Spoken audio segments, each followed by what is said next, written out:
A sniper's bullet just shattered their second wedding. Sophia finally gave her ruthless Mafia husband another chance, walking down the aisle in a beautiful rooftop ceremony. But the Calabrese cartel had other plans, crashing the vows with automatic weapons and a blood vendetta. Now, the bride in the torn silk dress isn't hiding behind her husband. She's fighting back against the cartel boss who wants to execute her right there on the altar. Will this bloodbath end in a honeymoon or a devastating funeral? Step into the midnight hour with me. Picture a freezing emergency room, the kind where the overhead lights buzz like angry bees, draining whatever warmth you have left in your bones. There sits Sophia Bellini, looking utterly hollowed out. Her knuckles are bone white as she grips the metal bedrail, dialing her husband's number with a trembling hand. 3 ring, 4 voicemail. Miles away in a sprawling penthouse, her face flashes across his phone. Dante Bellini, the untouchable Mafia boss, glances at the screen and simply looks away. He dismisses the woman he promised to protect, as if she does not exist. We often think the loneliest place in the world is an empty room. But the truth is, real loneliness is being ignored by the person who was supposed to be your safe harbor. The betrayal cuts so much deeper when you realize who is sitting right across from him. Sipping a heavy red wine, laughing easily at his jokes, is Gianna. This is supposed to be Sophia's most loyal friend. Dante at the mute button without a single flinch of guilt. Back in that sterile hospital room, Sophia's arm goes limp. The phone clatters onto the thin cotton blanket. The doctor keeps talking, but the medical terms blur into a thick wall of white noise. If you watch closely, you can witness the exact second only Houston spirit breaks. 3 agonizing years of holding up a poisoned marriage, and the foundation finally gives way. It is a harsh reality of life that sometimes the people we would gladly take a bullet for are the ones holding the gun. The storm has arrived. Sophia lies on the stiff hospital mattress, her eyes locked on the ceiling. She counts the tiny holes in the acoustic tiles to anchor her racing mind, desperate to keep the quiet panic from swallowing her. The drip ticks down like a slow metronome, reminding her she still breathing even when her heart feels ready to quit. A voice breaks the heavy silence. Mrs. Bellini. Sophia turns her head, the motion looking unbearably heavy.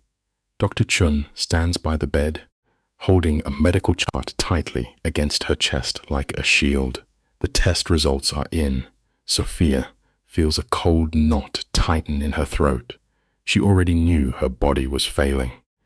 You simply cannot outrun physical exhaustion when your soul is the thing that is truly tired, no matter how well you pretend.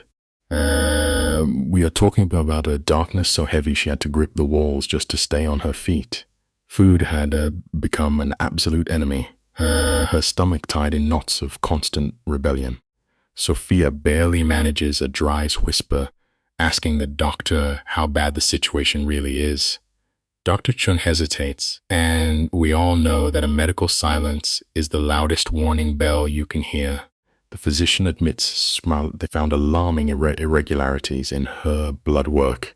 Combined with the fainting spells, it paints a grim picture. But then the clinical mask drops away. With raw sympathy, she asks Sophia when she last had a full night of sleep or a decent meal. Sophia draws a total blank.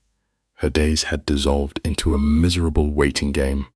Life will pass you right by if you spend all your time waiting for someone who never intends to show up. She had spent years starving for a single breadcrumb of affection, quietly begging to be seen within Dante's violent empire. Sophia tries to brush the concern away with a hollow laugh, blaming her collapse on routine stress. Dr. Chun sees right through the lie. She leans in and delivers the brutal truth. Sophia's body is systematically shutting down, collapsing under the crushing weight of long-term emotional starvation. This is not just a rough patch. It is years of quiet suffering taking its toll. Trembling, Sophia reaches for her phone again, murmuring that she needs to call her husband. She knows deep down it is a fool's errand. It is a tragic flaw in human nature, reaching back into the very fire that burned us, hoping it might finally bring warmth. The phone just rings, echoing against the cold walls. At last, Dante answers. His voice is a slab of ice, heavy with impatience, treating his wife lie like a stranger at the door. He clips his words, claiming he is entirely too busy and she needs to wait. Sophia stammers, her throat tight as she confesses she is lying in a hospital bed. His response is chilling. He snaps that he is organizing a major event with Gianna, and then the line goes dead. Sophia stares blankly at the darkened on-screen. Gianna, her closest confidant, is the very thief stealing her life. The doctor gently asks if anyone is coming to sit with her tonight. Something inside Sophia breaks, but it does not shatter. It hardens. Realizing you are entirely alone is a terrifying plunge, but it is also the exact moment you stop waiting for a rescue. She whispers back that nobody is coming. Stay with me here because the shift in scenery is absolutely brutal. High above the glittering Manhattan skyline, inside a penthouse smelling of old money and fresh betrayal, Dante slides his phone away without a shred of remorse. The dark ink tattooed on his neck catches the expensive lighting as he turns back to his leather sofa. Gianna sits there, watching him over her rim of wine glass. A slow, calculating smirk plays on her lips. She asks if everything is all right, though her eyes carry the chilling warmth of a predator. Dante waves a heavy hand, brushing his wife's very existence aside. It is a hard truth of life that a man who throws away real loyalty for the thrill of a shiny illusion will eventually find himself ruling over a kingdom of absolute nothing. Dante scoffs, claiming Sophia invents drama just to hear her own voice. Gianna's smirk sharpens into a cruel blade as she calls Sophia needy. That word hangs in the air, toxic and heavy. The true tragedy. Dante stays silent somewhere beneath the expensive suits and the blood-soaked Mafia feuds. A ghost of his conscience remembers the loyal woman he once loved. He knows deep down that a father's sins often ruin the son. A cycle of violence he's actively repeating. But ego is a very powerful anesthetic. Instead of defending his wife, he pivots the conversation to the upcoming underground gala where the rival Morone syndicate will be present. We often bury our deepest guilt in blind ambition, completely ignoring the sharp cliff edge that is waiting right in front of us. Gianna insists he leave the gala entirely in her hands. She rises from the sofa, her silk dress pooling like dark water, and closes the distance between them. The heavy scent of her perfume invades his space, a loud contrast to Sophia's natural grace. Gianna's voice drops to a low hum, promising she knows exactly what this crime empire requires. Her fingers trail slowly down his tattooed arm, a familiar gesture screaming of a line crossed long ago. Inside his jacket pocket, his phone vibrates again. It is his wife, struggling for breath in a hospital bed, yet his expression remains carved in stone. You see, the loudest betrayals are never shouted. They happen in the quiet, intimate moments when we willingly choose cheap temptation over real honor and duty.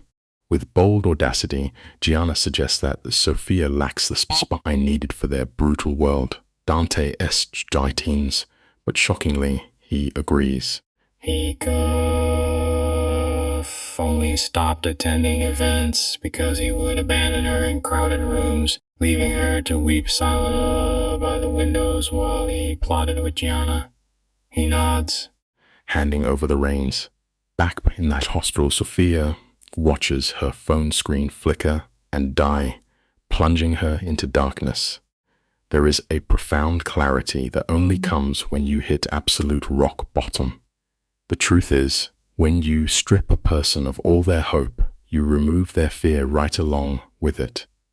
In that quiet room, a cold, calculated distance takes root in Sophia's mind.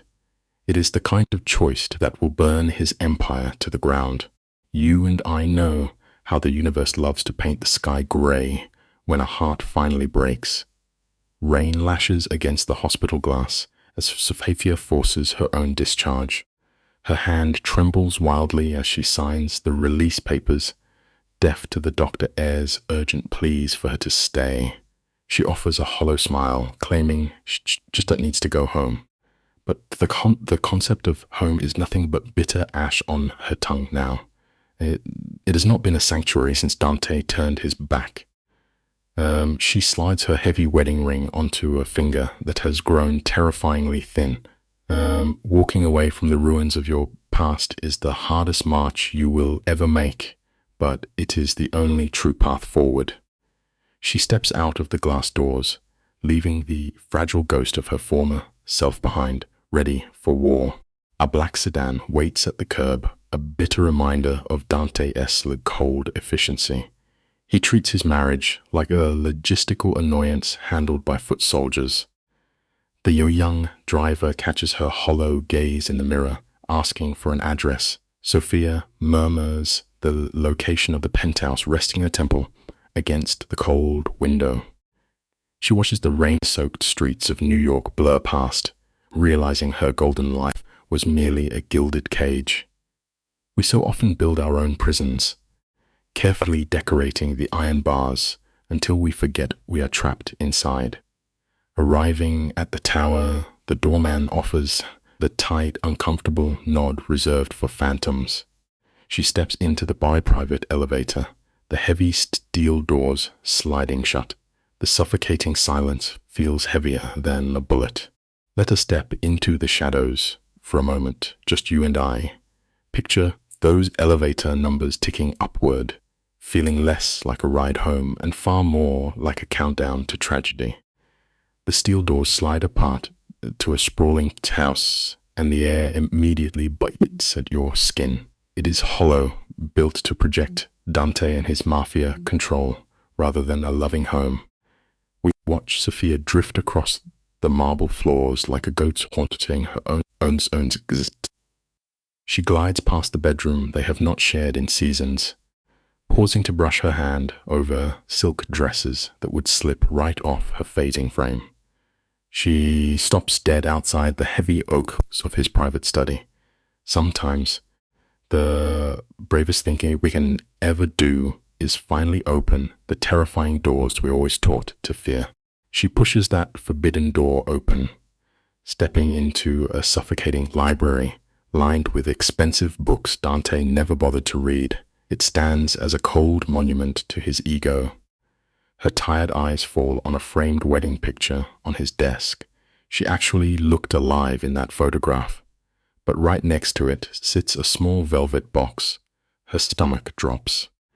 Every instinct begs her to walk away, but she reaches out. Inside rests a delicate diamond chain, unlike the heavy jewels her husband normally buys to parade her around.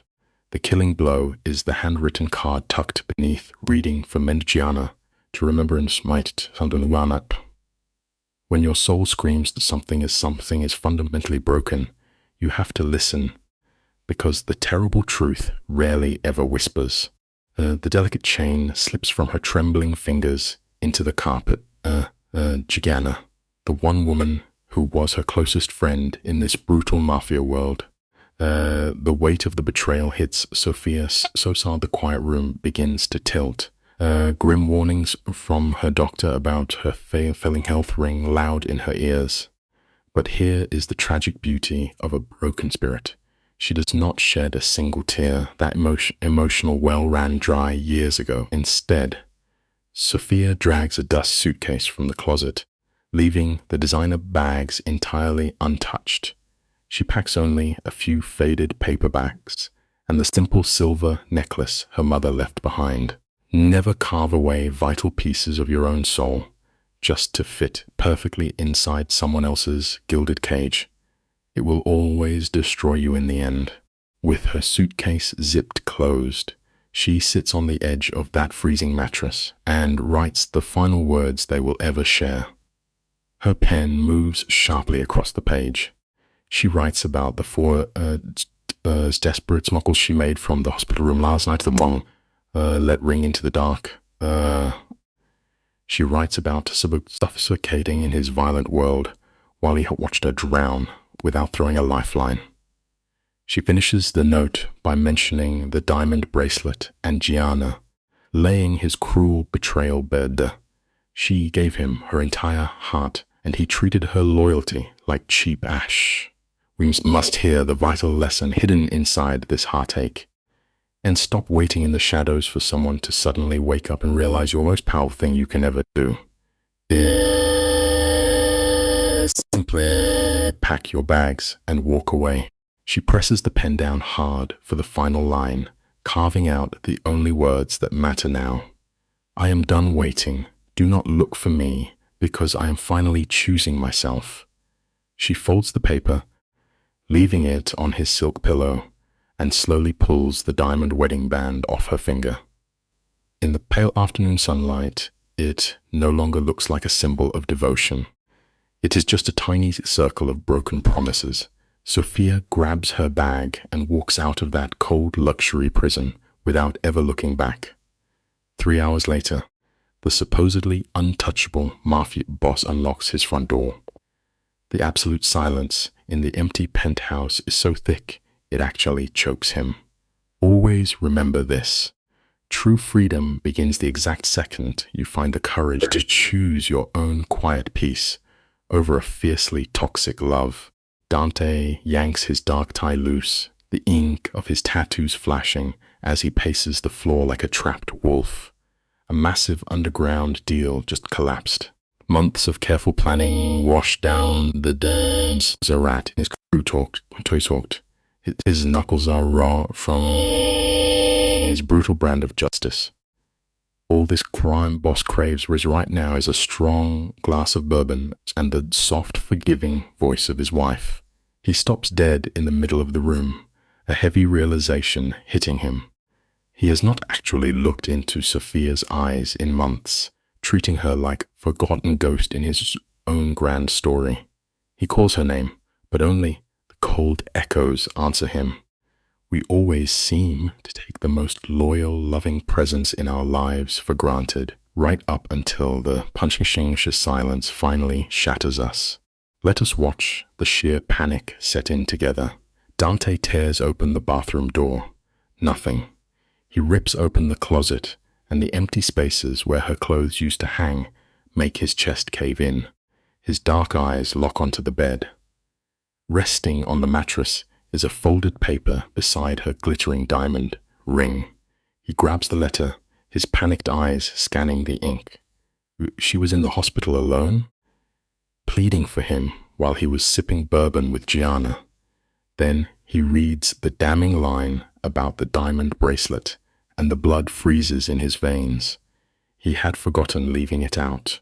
It was just a meaningless prop meant for a charity auction, not a gift for another woman.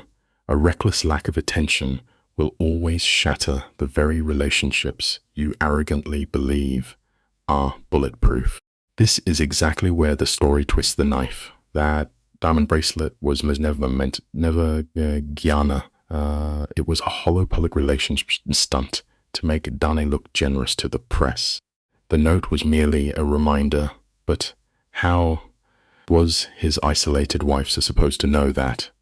She spent months sitting alone in the dark, watching him leave every night with her supposed best friend.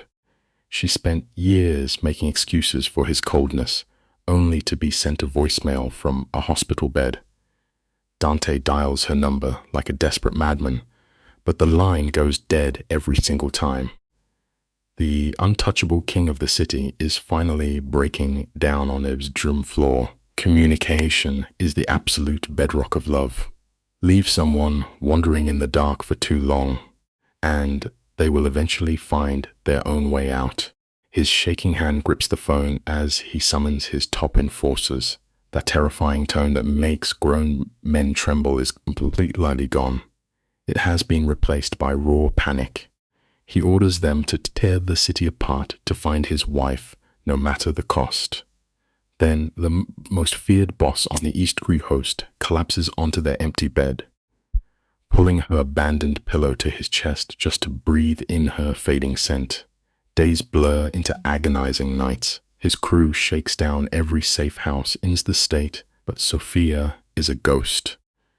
She erased her footprint entirely. He forgets to sleep, tormented by memories of the hopeful smile she wore on their wedding day. You can hold all the money and power in the world, but it will never buy back the fragile trust of someone you spent years slowly apart. Staring at the dark ceiling, Dante only sees how she used to wait up for him after the bloody turf wars. She would gently wash his wounds and bring him hot tea. Then comes the chilling realization of how it all faded. One day, she just stopped waiting. The spark in her eyes died right in front of him, and his ego convinced him she would quietly accept her place in his tragedy.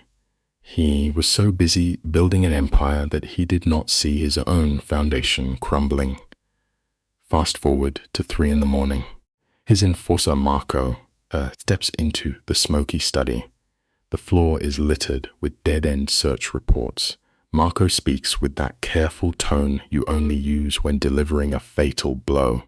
Never demand fierce loyalty from a partner when you are only feeding them cold scraps of affection. Let us look at this terrible revelation together. Marco nervously clears his throat, confirming the hospital rumors are true. Sophia had been rushed into the ward, suffering from dangerously high stress and severe malnutrition. Marco stutters, mentioning the doctor noted signs of something darker. Dante snaps out of his chair, demanding to know what he means.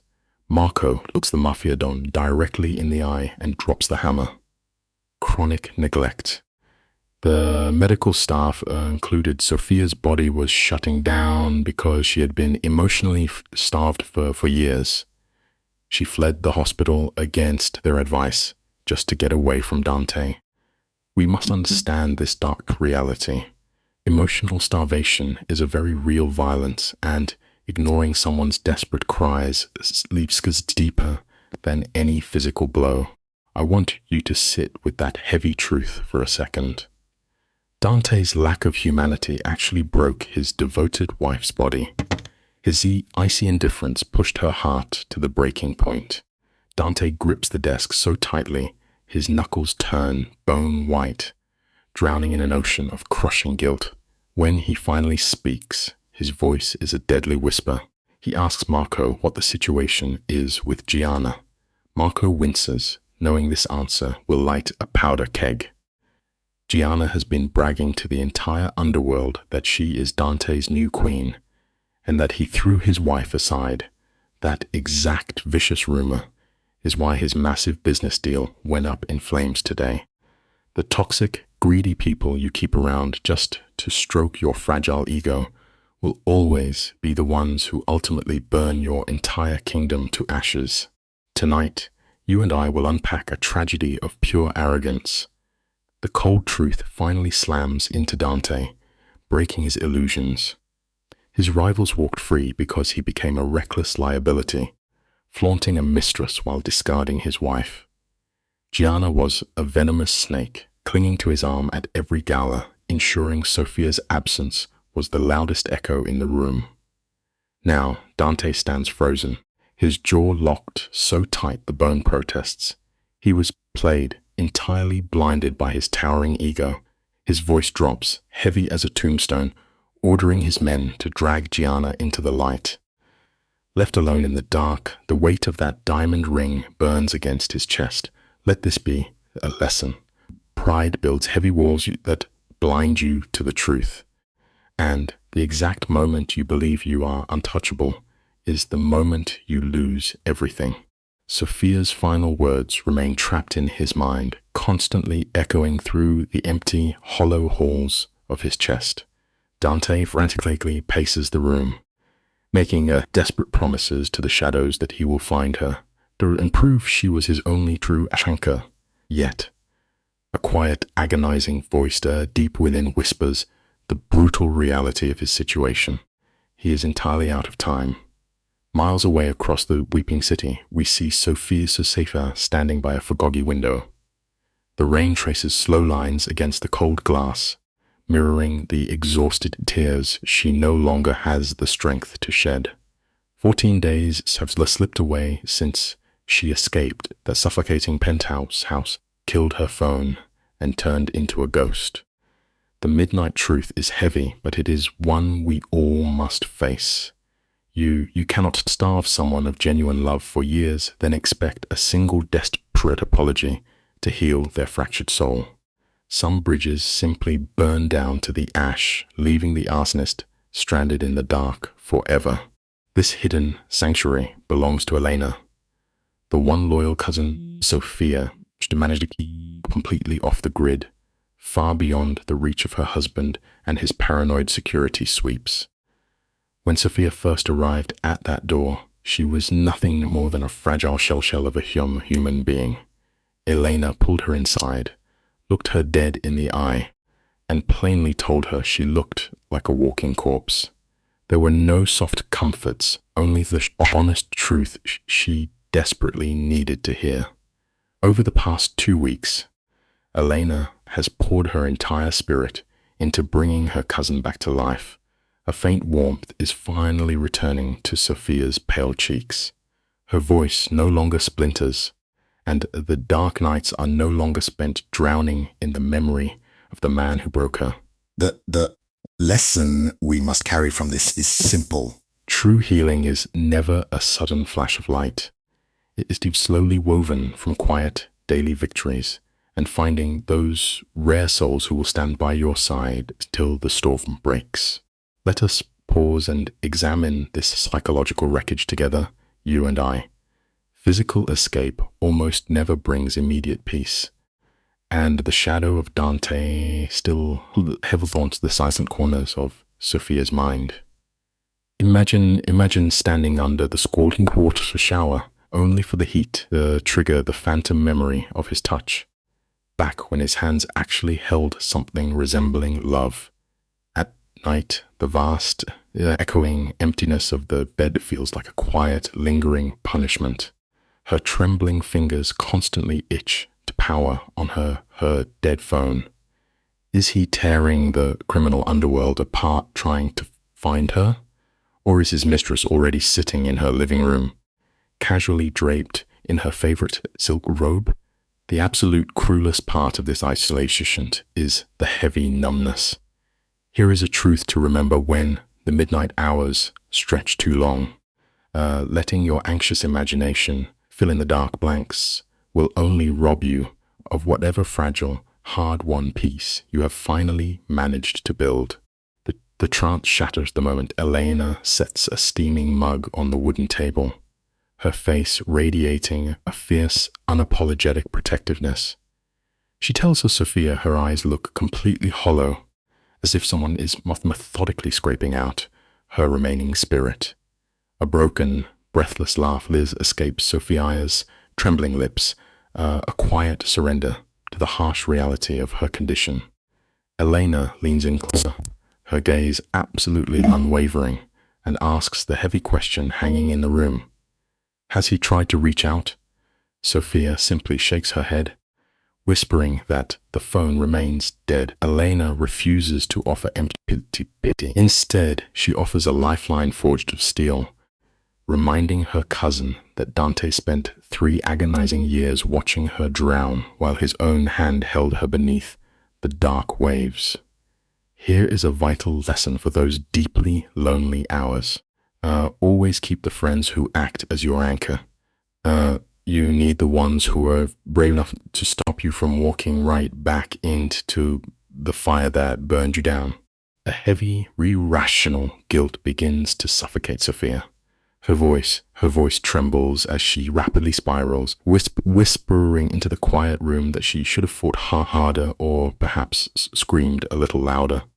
Elena shuts her panic down the very second it's Say, gripping her to her cousin, shaking hands, she fiercely demands that Sophia stop carrying the crushing weight of a profoundly guilty man's sins.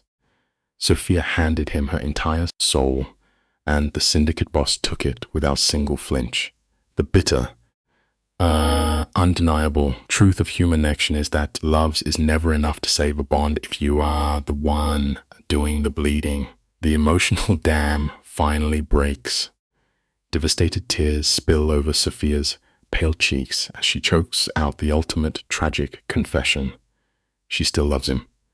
Elena's hardened features soften, understanding that this enduring love is exactly what makes the agony so incredibly unbearable.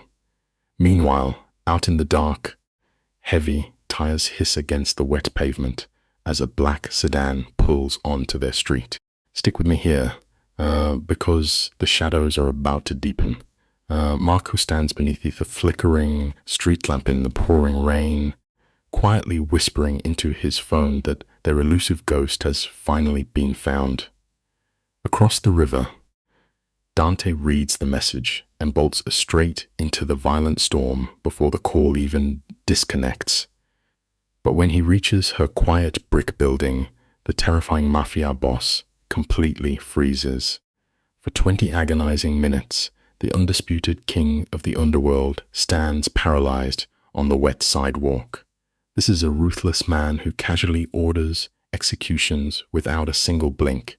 Yet, faced with the overwhelming reality that his wife is actively choosing a life without him, his massive hands are violently trembling. The fierce ink on his knuckles suddenly means nothing. Here is a harsh lesson for you. Fooler, losing the one pure soul who grounds your heart will instantly strip away all your heavy armor, turning even the most ruthless wolf into a terrified coward. Pure, unadulterated desperation finally takes over. He slams his hand against the intercom, but the voice answering belongs to Elena. Dante aggressively demands his wife. We're desperately clinging to the final shreds of his authority. Elena simply tells him to rot in hell and cuts the feed. Total madness takes hold. He violently hammers the button, his deep voice tearing as he screams into the howling storm from. The speaker crackles back, coldly advising him to get comfortable in the flood. The feared boss presses his forehead against the freezing metal, icy rain soaking his suit. Hearing a ruthless king say, "Please" is a haunting melody. He brokenly pleads just to know she is safe. Suddenly, Sophia's hollow voice drifts through, telling him to go home. Here is a lesson to remember. Authority means absolutely nothing when you have already broken the heart of the only person who mattered. Dante screams into the cold intercom that the diamond jewelry was never intended for his mistress. He insists it was just a meaningless charity piece. He swears on his eternal oaths that his hands never wandered into another bed. But here is the agonizing twist of the story. Sophia's voice floats back through the speaker, completely empty of emotion, stating that she already knows as she found the auction receipt days ago. Dante inhales a jagged, desperate breath of relief, but it dies instantly in his throat, rapidly replaced by pure confusion. If she knew he was technically faithful, why did she run away? The answer was cut so much deeper than any blade, because even without physical betrayal, he still chose Gianna over her every single day, every cancelled anniversary dinner, every silenced phone call, every hollow, dismissive stare. Here is a painful truth we absolutely cannot ignore. Emotional starvations destroys a human heart just as violently as physical infidelity. He spent years meticulously proving she meant absolutely nothing. Through the static, Sophia plainly states that she was always his absolute last priority. Those quiet words tear through his chest harder than any rival's bullet ever could. Dante presses his hands against the wet brick, openly begging her to just open the door so he can fix this broken dynamic. But Sophia delivers a devastating truth. You cannot magically erase 3 years of agonizing neglect from a flooded sidewalk in the middle of the night. The heavy numbness in her voice finally shatters. She reminds him of the night she called from a hospital bed, terrified, only for him to say she had to wait because he was busy managing Gianna's manufactured drama. Dante chokes out that he honestly did not know it was serious. Sophia's reply rings out like a funeral bell. He never knew because he never cared enough to ask. Listen closely to this reality. When the person you love treats your genuine pain as a minor inconvenience, you must gather your remaining strength and walk away. Dante keeps his trembling hand firmly pressed against the freezing metal panel door, desperately wishing he could somehow feel her warmth through the wires. Completely stripped of his towering ego, he openly confesses that he is a blind fool who deserves no mercy. Sophia simply agrees with him, and the intercom abruptly cuts to a heavy, dead silence. For 3 brutal hours, the most feared boss in the city stands totally paralyzed in the storm, quietly whispering his wife's name into the dark. Marco finally approaches the building, physically forcing his shivering queen into the back of the sedan before the freezing leashed rain takes him. But Dante is not going back to his penthouse to drown in his grief. The profound sorrow in his dark eyes suddenly hardens into pure lethal ice. He coldly orders the driver's to finally deal with Gianna. Here is a crucial lesson hidden deep in the wreckage. You have to lose your entire world before your eyes adjust to the dark. Finally revealing the snake pulling your strings all along. We are now crossing directly into the dark territory of revenge. By the time Dante violently kicks open Gianna's door, his syndicate enforcers have already secured the building. She is casually lounging on her pristine white sofa, offering him a hollow, practiced smile. She actually has the nerve to purr that she was expecting him. Dante just stands there, icy rain dripping from his dark coat, his legendary restraint visibly fracturing by the second. His voice is a dangerous, quiet rumble as he simply states that she knew everything. Gianna attempts to play the innocent victim, but the angry wolf is already inside the room. He knows she watched his wife suffocate and eagerly pushed her toward the ledge. Her glamorous mask finally slips. She spits pure venom, calling Sophia a terribly weak creature who simply cried too much. Let me offer you a crucial warning tonight. Never trust a soul who attempts to build their temporary success upon the broken pieces of another human being. We watch the final thread of Dante's sanity violently snap. He roars that Sophia was his wife, his voice shaking the walls. But Gianna just rises, the sharp click of her heels slicing the silence. She embraces her toxicity, coldly stating Sophia was simply in the way. She lists her sins like trophies, poisoning syndicate deals, planting affair rumors, staging the bracelet, and forging the cruel letter designed to shatter his wife's mind. Dante's vision narrows into a tunnel of murderous red, frighteningly quiet. He asks if she really wrote the note. Gianna nods proudly, totally unaware she is standing inches from the grim reaper. It is a harsh truth we all must remember. Extreme, blinding arrogance will always mask the lethal danger, breathing right against your own neck. Gianna keeps shoveling dirt into her own grave. Standing in the dim lighting, she practically brags about poisoning the well. She leans in close, her fingers trailing over the dark ink of Dante's tattoos, whispering that he is finally free to be with her. The room goes suffocatingly silent. Dante does not merely reject her, he violently breaks the illusion. He snatches her wrist with a grip, so vicious you can almost hear the bone straining. Pulling her close, his voice drops to cold gravel. He tells her the twisted fantasy she built is dead, and she is lucky to walk out with breath still in her lungs. You and I should really sit with this lesson. When you treat human hearts like disposable pieces on a chessboard, the game always ends with you playing completely alone. The reality finally crashes into Gianna, washing away her smug confidence. She screams and begs, crying that he cannot do this to her. Dante does not blink. He stares her down as he already did.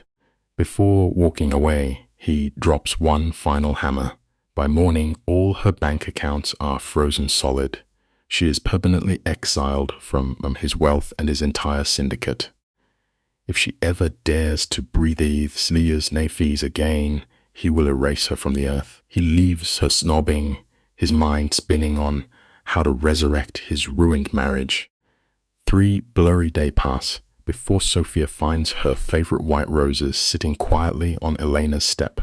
But as life always teaches us, a dozen beautiful flowers can't not possibly glue a million shattered pieces back together. The roses arrives in simple brown paper with a heavy note. Dante writes he is not asking for forgiveness, only one chance to try. Sophia tosses the straight. The next morning brings vibrant yellow tulips. These were the acts she casually mentioned loving years ago.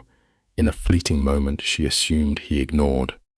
His new note confesses he remembers every detail she ever shared. He was just tragically terrible at showing it. She trashes those. But on the 3rd day, a package arrives, addressed in Dante's rough handwriting. Inside sits a battered leather journal stuffed with his messy thoughts. It reveals a profound truth about human nature. A raw, physical record of someone's bleeding heart is nearly impossible to just toss into the trash. Sophia opens the weathered cover, finding the first entry from their wedding day. Dante wrote about how she looked at him at the altar, like he was a man actually worth saving. He promised to spend his life trying to be that guy.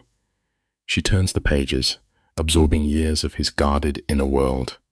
He documented her coffee orders, her laugh, and the crushing guilt of dragging her into the violent Mafia life. Then, the ink grows heavy. He wrote about watching her slip away, paralyzed by his emotional walls. He described standing in their dark bedroom, wishing he had the courage to just wake her up and speak. It is a harsh reality we all must face. If you do not find the bravery to communicate your feelings, you will eventually end up writing your apologies to a very cold and empty room. As we flip deeper into Dante's mind, the terrifying Mafia boss completely falls apart on the page. He writes a bitter confession about how he should have been the husband Sophia deserved. Instead, he was blinded by his obsession with the Moroni syndicate deal. The final entry is from the exact night she walked out. She called him from the hospital, alone, and he sent her straight to voicemail. Now he sits in a hollow penthouse, with her wedding ring heavy in his pocket, finally understanding the true cost of his ambition. We must never take the people who hold our lives together for granted. Once they quietly walk out that door, no amount of underworld power can rebuild the trust you shattered. Still, Dante refuses to surrender, vowing to do whatever it takes to win her back. Dante writes that even if she never give his failures, he owes it to her to try. Sophia reads the worn paper trembling in her hands. She does not throw the book away. As weeks drift by, she takes evening walks to rebuild her strength. Out in the shadows, she spots them. Dante's men silently guarding the street corners. He is still protecting her, even after she demanded he stay away. Strangely, she finds a reluctant comfort in his invisible shield. That battered leather journal becomes her nightly ritual, the page his turning soft from her touch. Stick with me here, because this brings us to a reality about love. Sometimes the absolute hardest part of moving on is the quiet realization that you still deeply care for the person who broke your heart. It is a quiet heartbreak when you realize the man who froze you out actually burned for you the entire time. Sophia stands looking over the Brooklyn skyline beneath Dante's untouchable mob boss armor. He really did love her. It does not erase 3 years of sleeping next to a ghost, nor does it thaw the ice in her bones, but it shifts something heavy in her chest. Her friend Elena sees it right away, calling her out on that dangerous pull backward. For 3 years, he made her feel invisible. Now he is pouring his soul into diaries and treating her like royalty. You and I both know the hardest lesson found in the dark. People are deeply complicated, and choosing to trust the right version of a person is the greatest gamble of your life. Elena delivers the exact kind of raw truth we all need to hear. She tells Sophia to let go of the ghost of who Dante used to be.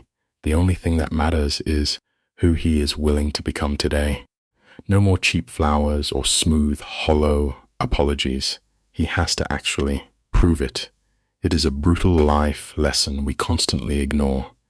Never fall in love with the ghost of someone's potential. Force them to put in the work. Sophia looks at the heavy diamond ring Elena dug out of a drawer, letting the cold metal ground her thoughts. She makes her choice.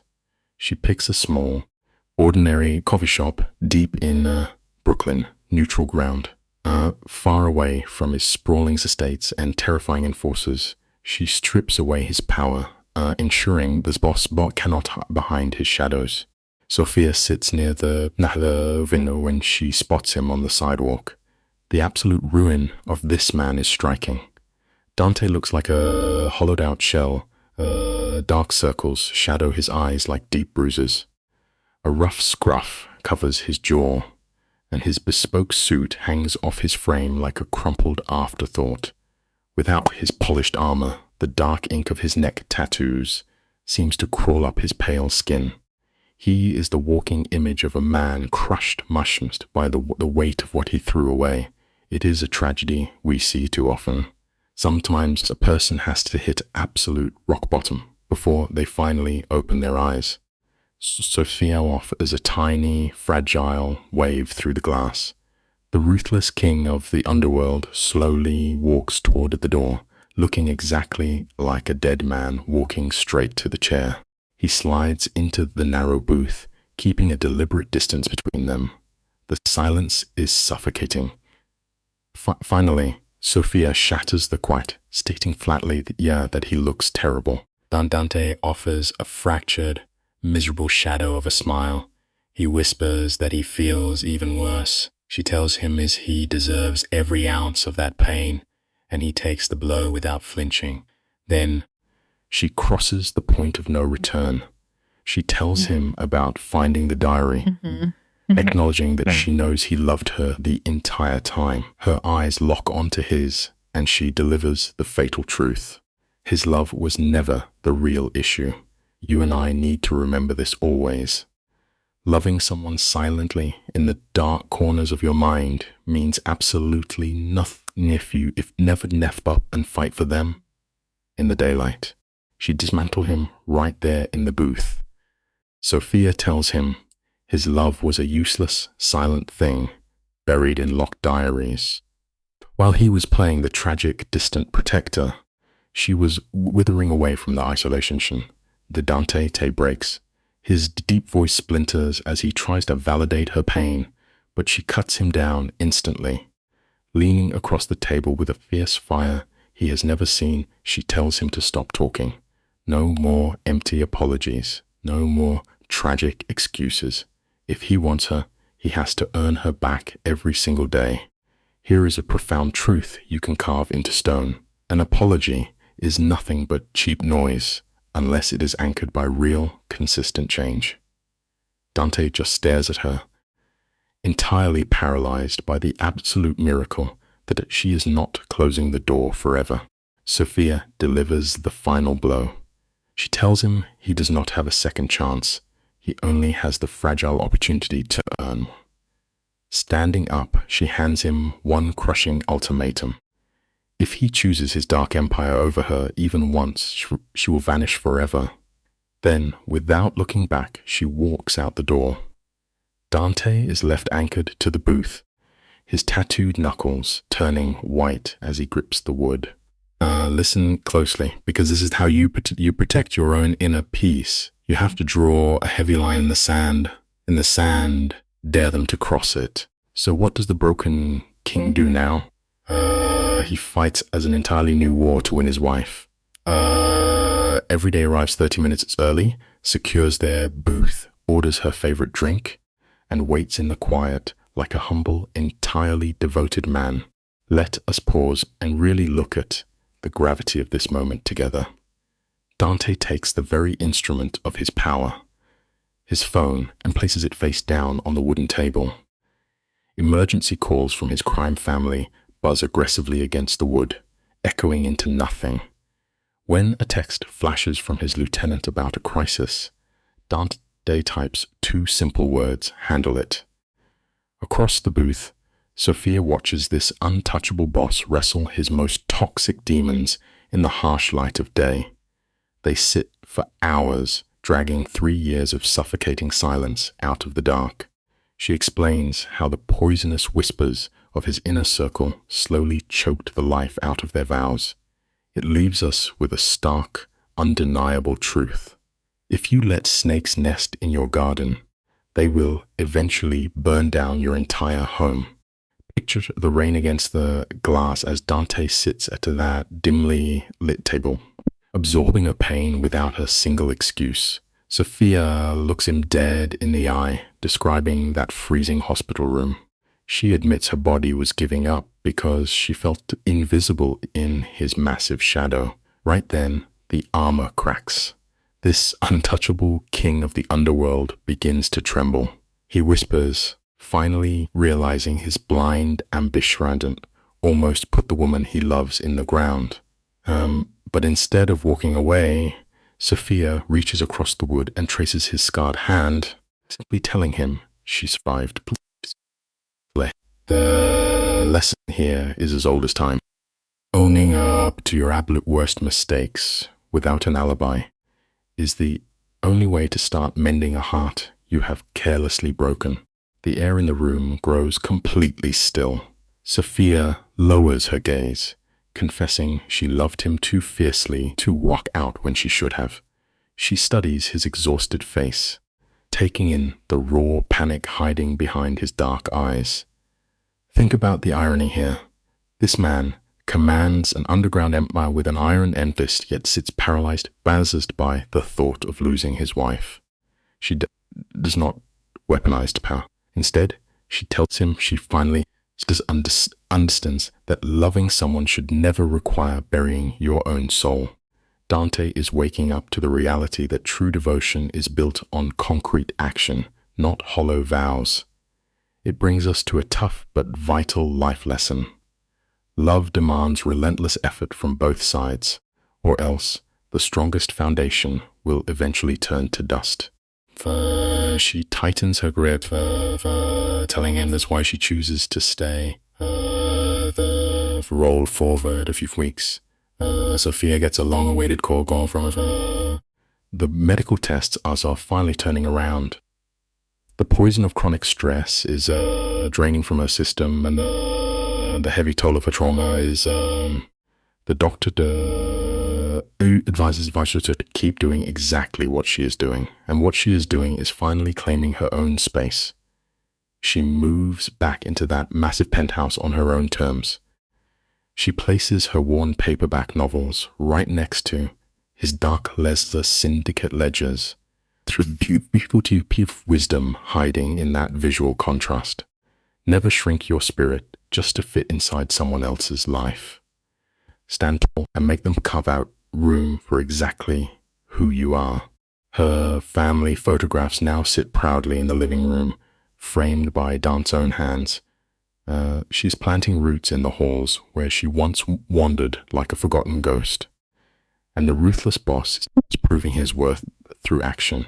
He walks in for dinner, and that cursed phone stays buried in his coat, totally silent.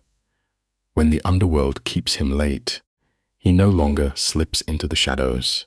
He wakes her with a gentle kiss, remembering the small details of her life. It is not always a flawless picture. Sometimes she catches that cold tension in his jaw when the streets demand his attention. But here is the life lesson that matters most.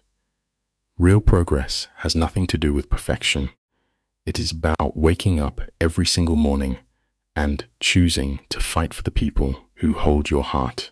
You and I know peace is a fragile illusion, especially in an empire built on blood.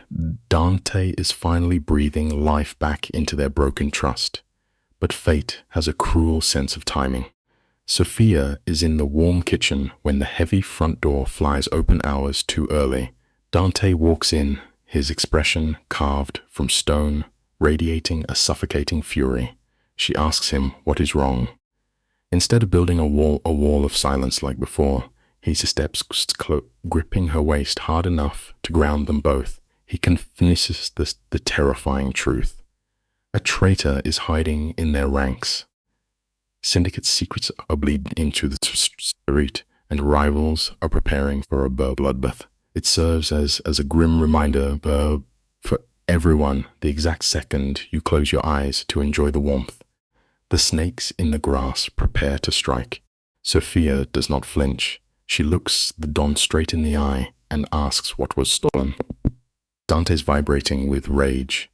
The leaks are catastrophic. Smuggling routes exposed, safe houses compromised, and names of loyal men handed to the enemy. This is the kind of betrayal that fills graveyards. His voice drops to a lethal whisper, swearing he will tear the city apart to find the rat. He steps back, the warmth draining from his face. He is becoming the cold emperor of the underworld once more. Historically, this is the moment he abandons her to retreat into his dark office. She braces for that familiar rejection, but he stops with his hand on the doorframe. Listen closely, because this is vital. True strength is never found in shutting out of the people who love you when the dark storms roll in. He turns back around, his dark eyes locking on hers. He tells her he has to wage this war, but refuses to leave her in the dark. If the violence spills over, she needs to know the plan. It is a small concession, but it rewrites their marriage. She stands her ground, promising Jean she is not running anywhere. Dante crosses the room fast, kissing her with a fierce gratitude. Then the spell breaks. He is back to business, barking cold orders into his phone. But before the office door shuts, he makes a vow to be at the dinner table, no matter the cost. Hours pass, and the streets are tearing themselves apart in chaos. But when the clock strikes, the door opens. He kept his word. Here is a lesson to take to the grave. A person of real character honors their promises, even when their world is engulfed in flames. The syndicate boss takes his seat at the table, savoring the meal she prepared. His phone remains silent, his focus consumed by the woman across from him. Picture this contrast with me. Out in the dark, the rival Maroney family smells blood. They mistake his quiet evenings at home for weekends, assuming he is distracted by his marriage instead of breaking scuffles. They push his boundaries, begging for a vendetta. But Dante changes the rules. For the first time, he delegates the violence. He passes the street commands to Marco and relocates his strategy meetings straight to the penthouse. He refuses to lock Sophia out again. There is a profound truth hiding in this choice. You do not have to carry the crushing weight of every battle by yourself. Learning to share the burden is exactly what makes a person truly unbreakable. He shares just enough of the shadows with her, ensuring she is prepared if violence knocks on their door. Late one evening, Marco leans against the wall and voices the dangerous thoughts echoing in the streets. He tells Dante the men are whispering. They claim the boss is losing his edge, calling him weak for prioritizing his wife over the empire. Dante does not even blink. He stares through the open doorway, watching Sophia calmly read her book, unaware of the danger. Dante's voice drops to a deadly pitch. He states he will never let this cursed life bury the only soul he loves. If the Moroni cartel believes his devotion makes him soft, they are about to receive a horrifying reminder of why he wears the crown. Let this lesson sink in. You should never mistake a man choosing peace in his home for a lack of absolute, savage power. That freezing, lethal energy floods right back into his veins. You can see the heavy tattoos shift on his knuckles as he grips the desk, preparing for slaughter. He looks at Marco and makes it crystal clear. Standing by his wife is not a vulnerability. It means he finally found something in this dark world worth taking a bullet for. The tension snaps on a cold Thursday night. Dante uncovers a massive ambush planned at the downtown warehouse. This is a fire he has to extinguish with his own hands. He is quietly loading his weapons, slipping into the mindset of a cold-blooded survivor. But just as his hand reaches for the door handle, Sophia appears in the hallway light. Pay close attention to this. Finding something genuinely real to protect does not make a man weak. It transforms a common fighter into an unstoppable force of nature. She looks at the armed man before her and simply tells him to come back to her. Think about how much has shifted. Years ago, she would have faded into the background, wondering if she would be picking out a casket by dawn. But tonight, she holds her ground, forcing him to meet her steady gaze. Dante frames her face with those rough hands, swearing on his life that he will return. Sophia looks right into the eyes of a killer and tells him he better because they still have a lifetime left to build. He kisses her for one breathless second, then walks out into the crossfire. She is left in the silence, but for the first time in her life, she actually believes his promise. Here is the takeaway. When you finally stop hiding and demand your true worth, the world has no choice but to honor it. He returned at dawn, bruised but breathing. You and I are witnessing a tectonic shift in the underworld. The Moroni crime family is erased. Dante carved a visceral warning into the asphalt, proving no one threatens his blood and survives. At 3 a.m, the heavy lock clicks. He drags himself inside, soaked in the ruin of his rivals. Sophia sees the carnage, asks 0 questions, and silently guides him to the bathtub. With gentle hands, she washes away the brutality of the streets. Beneath the terrifying mask of the mob kingpin, she sees only a fractured, exhausted man. He watches her wrap the bandages, his voice trembling as he admits she was his singular beacon in the dark. Unconditional grace holds the quiet power to tame the most dangerous monsters among us. We are analyzing the shattered psychology of a fallen kingpin. He stands there as a man who used to breathe only for the criminal empire and his heavy crown. Whenever the bullets flew, his was strictly fixed on the throne. But tonight, the script flipped. The thing keeping him breathing in that alleyway was the desperate need to return to Sophia. She searches his haunted eyes, quietly asking if the ghosts are finally buried. He refuses to sugarcoat it. This specific war is over, but the vultures will always circle his power. It is brutal, but a raw, bleeding truth is always better than a beautiful lie.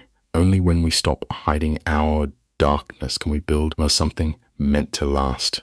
She does not flinch at the sight of his ruin. Her hands keep wiping the dried blood from his skin, whispering that she always knew exactly what she was signing up for. Dante simply stares, marveling that she never ran away when the terror peaked.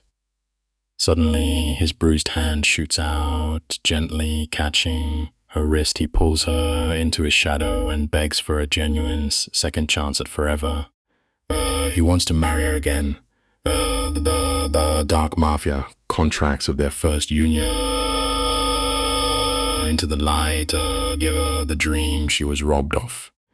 He confesses his arrogance almost destroyed them both, yet her grace became his algae magician. It reminds us of a simple fact. It is never too late to pick up the pen, rewrite your tragic chapters, and give your loved ones true devotion. The room falls into a heavy silence, broken only by the slow drip of the faucet. Sophia is pulled backward into the icy memories of her past. She remembers the endless nights sobbing into a cold pillow, the agony of being a ghost haunting her own marriage. Yet the undeniable warmth of his recent efforts washes over her.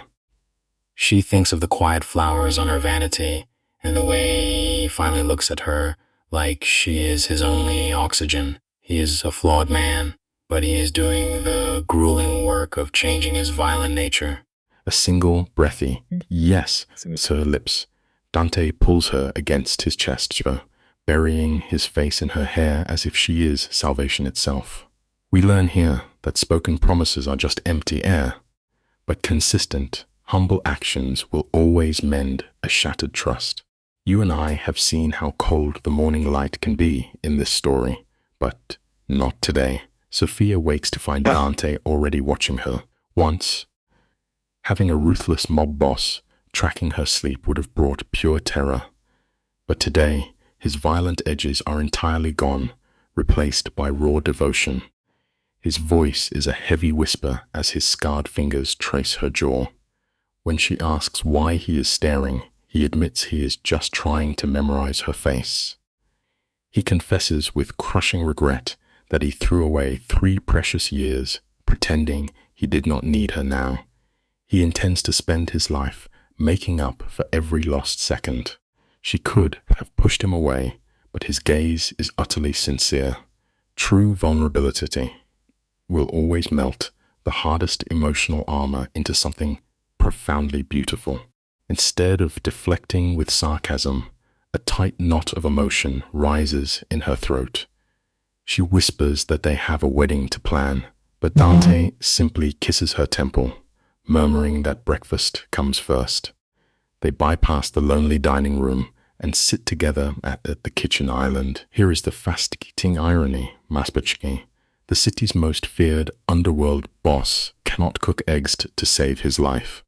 The meal is burnt to a crisp, but his heartfelt effort means vastly more to her than diamonds. It is a slice of quiet, domestic heaven, finally erasing the nightmare they used to call a marriage. As he scrapes the ruined run food into the sink, he's a private, intimate ceremony. True power is never about commanding a violent army. It is about finding absolute peace in the quiet, ordinary moments of a shared life. She lays down the law for this new chapter. There will be no mob bosses securing alliances and no fake smiles from men hiding weapons. A shadow of shame crosses Dante's face. Sophia makes it clear she wants a celebration of their souls, not a cynical networking event for the syndicate. Setting her coffee aside, she finally sees he is genuinely trying to heal the deep wounds he caused. Dante leans against the marble counter, shedding the thick skin of a kingpin to reveal a man entirely consumed by love. He closes the distance between them, letting his dangerous facade shatter completely. His voice breaks as he admits the days without her were a dark hell. We so often fail to recognize the beautiful treasure we hold until it slips right through our careless fingers. The Don looks her dead in the eye, admitting the emptiness of losing her was worse than staring down the barrel of a loaded gun. It was a pain more agonizing than betrayal. heavier than watching his empire burn. All that vast underworld power means nothing if he cannot come home to her. His hands grip her waist, pulling her off the stool until there's zero space left between them. He vows, with a desperate edge in his voice, to spend his remaining days proving he finally understands her true worth. In that breathless moment, Sophia lets her towering defensive fall completely. She kisses him with a fierce hunger, finally claiming his soul as her own. When life hands you a rare second chance, you simply have to seize it and refuse to ever apologize for the happiness you find. When they break apart, Dante stares at her like she is the only heir left in the room. He demands they take their vows again immediately, desperate for the world to witness she is his, despite the darkness he dragged her through. Watch closely, because this is where their power dynamic shifts entirely. Sophia slowly traces the ink across his neck, feeling the frantic hammering of his pulse. Looking this lethal man directly in the eye, she calmly lays down her firm terms. 3 weeks to prepare, her family, her cousin Elena, and absolutely zero mob associates present. There will be no underworld business masking as a wedding celebration. Setting firm boundaries is the absolute foundation of real respect. She is finally teaching the devil himself how to love her properly. She is not done holding his feet to the fire. She demands his absolute presence. No quick glances at burner phones, no vanishing into the shadows for cartel disputes, and absolutely no abandoning her. Dante's jaw tightens with resolve, swearing on his very soul he will not miss a single heartbeat of their new life. A breathtaking smile finally breaks across her face.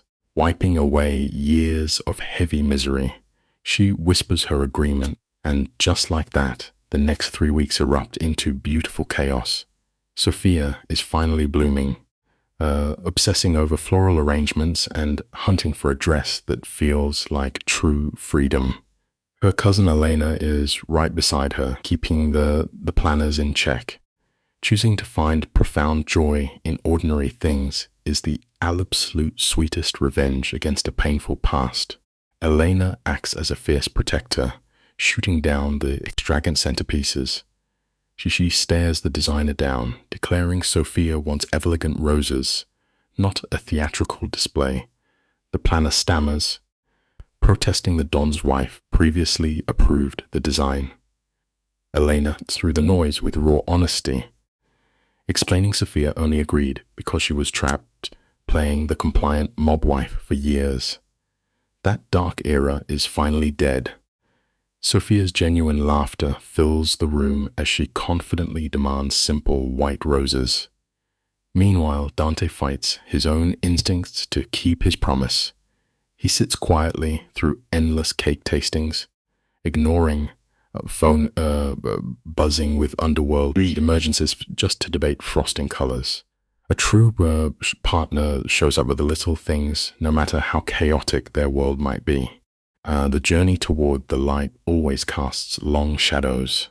The ghost of Dante's past rattles its cage whenever the streets demand his attention.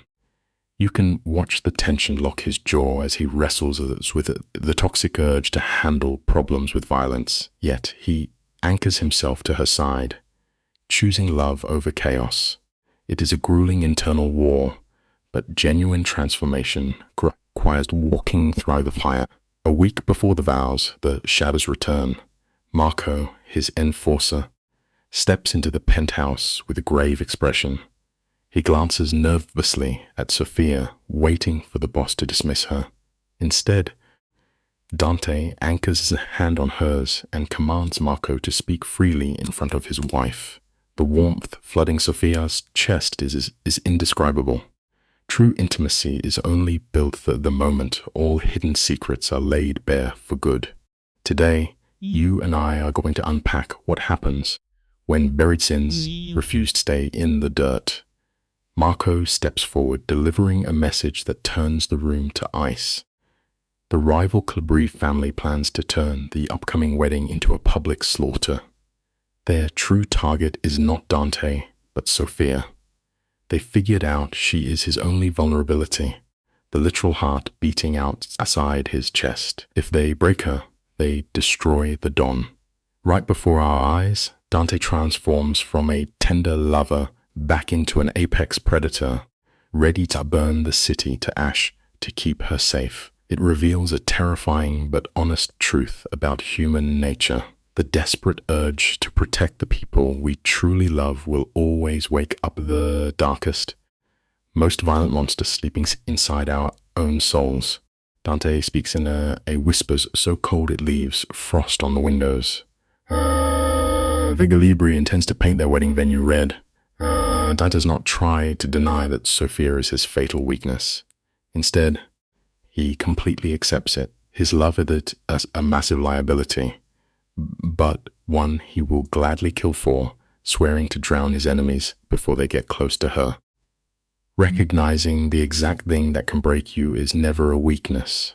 Owning your vulnerabilities is actually the sharpest tactical advantage a person can hold.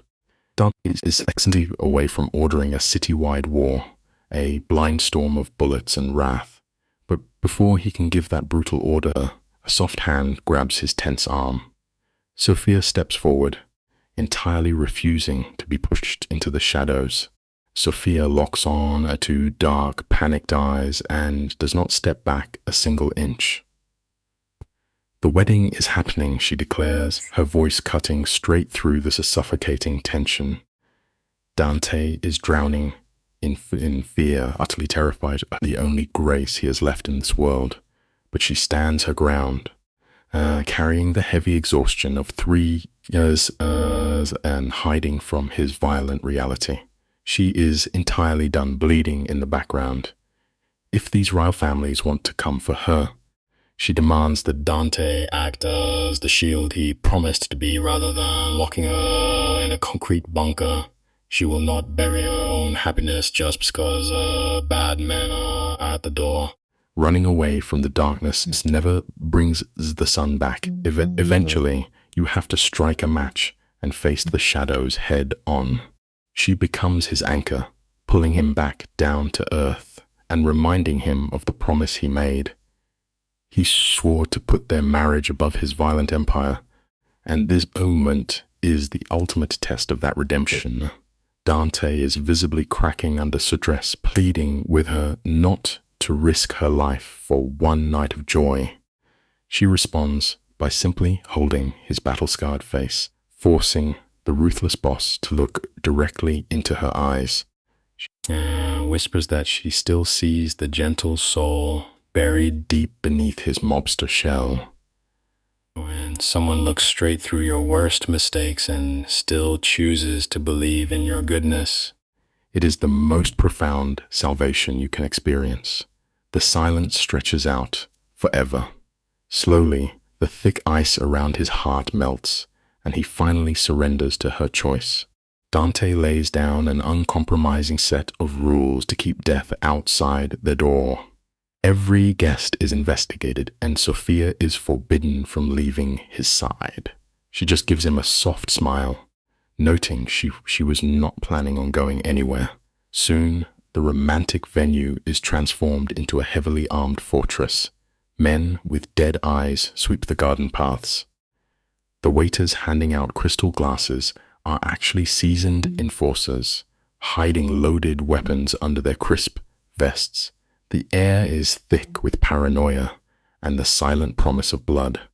But in the middle of all this terrifying chaos, Sophia sits perfectly calm, learning how to find your own quiet center while a violent hurricane tears up the front yard is a life skill we all desperately need to master. You might be wondering the same thing I did. How does someone sleep knowing a hit squad is coming? Most people would cancel the caterer and run.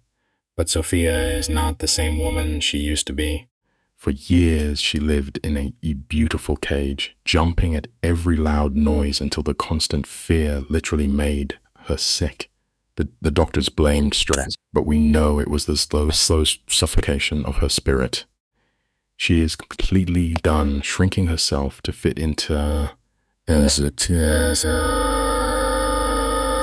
surviving this criminal machine means looking right into the fire and refusing to blink. She will always be a target in his world.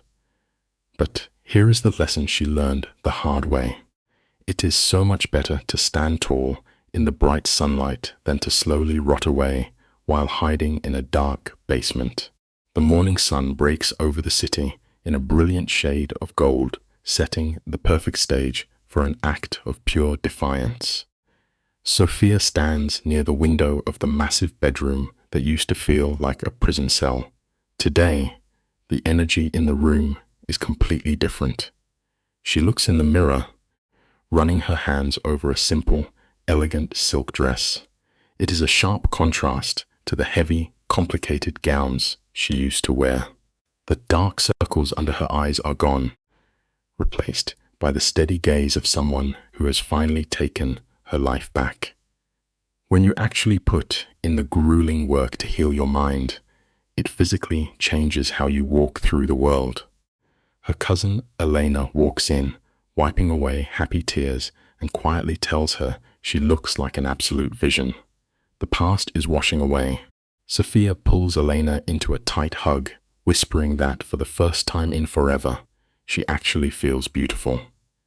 It is a quiet moment, packed with years of unspoken gratitude. She thanks her cousin for throwing her a rope when she was drowning, and for shaking her awake when she was ready to settle for a cold, lonely marriage. Elena just squeezes her shoulders, nodding, reminding her that she was always a work of art when she forgot how to see it. If you have people in your life who remind you of your true value when your own vision is completely blurred, hold on to them tightly. A heavy knock rattles the wooden door. Marco calls out, letting them know it is time. Sophia takes one last, deep breath to steady her nerves and walks out into a massive sea of beautiful white roses. The scene on the terrace is a wild mix of deep romance and quiet danger. Tiny lights are woven through the flowers, glowing softly against the bruised purple sky. This is not a giant networking event for crime bosses. It is a locked-down bunker of absolute loyalty. The only people standing there are Sophia's real family and the loyal enforcers who would catch a bullet for Dante. He is waiting at the end of the aisle, dressed in a sharp black suit, looking entirely lethal. His collar is unbuttoned, showing the dark tattoos creeping up his neck, sending a silent warning to anyone watching. Trimming down your circle is a powerful move, stripping away the fake friends and keeping only the few who would actually bleed for Yud is the most liberating choice you can possibly make. To everyone else in the city, Dante is a ruthless king who buys and sells lives without a second thought. But right now, he looks like a man who has just found water in the desert. His eyes are locked onto Sophia, completely ignoring the dozen loaded guns hidden around the garden. With every step she takes, the massive emotional gap between them closes a little more. Elena is crying in the front row, and Marco dips his head in respect for the one woman capable of calming the storm inside his boss. When Sophia finally reaches the altar, Dante grabs her hands. These are hands that have ruined lives, yet they are trembling uncontrollably. True love is a terrifying force. No matter how thick your emotional armor gets, real connection will rip it apart and leave you entirely defenseless. Stick with me, because this is where the real breakthrough happens. Dante starts speaking, and there is no script. He confesses how stupid he was 3 years ago, standing at an altar, thinking that just feeling love was enough to make a marriage work. He holds her hands and admits his worst crime out loud. He let his addiction to power blind him, leaving his wife to starve for affection in an empty mansion. He assumed she would just wait quietly forever, and that arrogance almost cost him his own soul. Sophia is crying, but she keeps her eyes locked on his. It is a harsh reality check for anyone listening. Love without consistent, daily action is just a hollow concept waiting to fall apart. You cannot just say the words once. You have to wake up and prove it every single day. Choking back tears, Dante swears he will never make those same arrogant mistakes again. He says it loud enough for every armed guard to hear.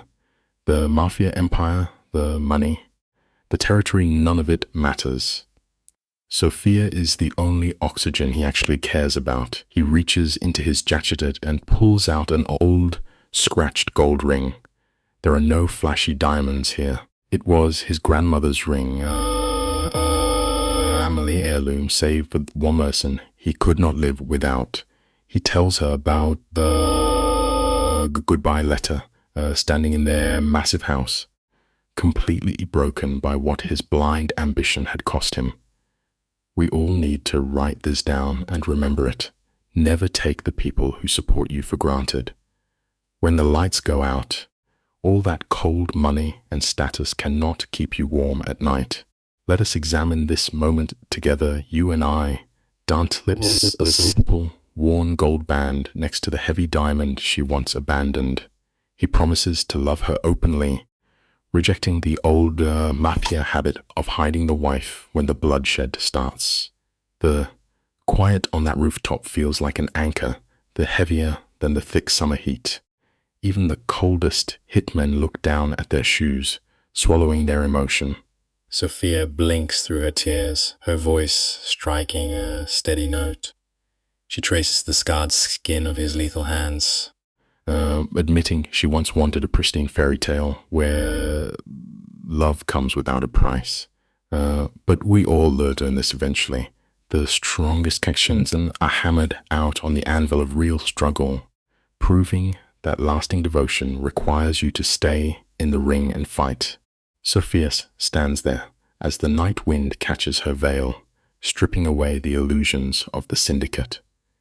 She looks into his eyes, admitting how she used to shrink into the background, convinced his violent life only had room for a silent shadow. But a king does not need a ghost hovering in the wings. He needs an equal. She raises a plain silver band, refusing to paint over the bloodstains of their history. Apologies cannot erase the deep wounds of trauma. Instead, she promises to walk straight into the flames by his side, taking their broken fragments to build something real. The truth of the matter is simple. Running away from your deepest pain only gives it more power over you. Real courage is staring at the ugly reality and choosing to do the hard work of rebuilding. Pushing the cold metal over his battered knuckles, she secures a silent pact. She makes it clear she is not surrendering to the ruthless mobster who rules the streets. She is choosing the flawed man who burns toast in the morning, who hides relationship vice books in his desk, who waited in the freezing rain just to say sorry. The iron walls around his chest finally crack, letting out a desperate laugh.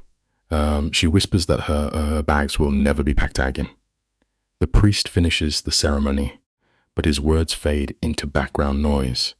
Dante pulls her close, sealing a kiss tasting of salt and redemption. Notice this detail.